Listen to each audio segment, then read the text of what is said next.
Yes, good morning. The professor, 7 Action News spoke with, says that the invasion of the Capitol is a, quote, third world country strategy, something we haven't seen since British troops pulled this over 200 years ago.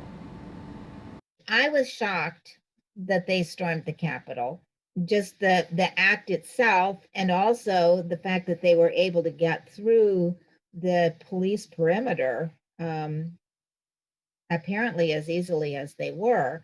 Wayne State University political science professor Marjorie Sawbaugh Thompson watched the coverage like the rest of the nation, in disbelief at what she saw unfolding in Washington, D.C. Pro-Trump protesters turned rioters and vandals, invading the U.S. Capitol building, disrupting the certifying of electoral votes by Congress. Some Democrats are calling for the 25th Amendment to be invoked immediately, taking power away from President Trump. But Sawbaugh Thompson notes that's a lengthy legal process, considering he has just 13 days left in office. And you wouldn't want to give the impression that you were short-circuiting, moving around parts of that process, because what you're arguing is that things need to be done by the rule of law, that we're a country of laws, not of personalities and people. The professor says she doesn't think members of his cabinet will have him removed either, something she says may be counterproductive and further escalate the drama.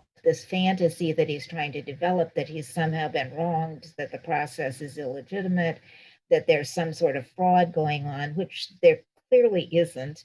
But there are a lot of people who are buying into this sort of fantasy and who are believing lies about it, quite frankly.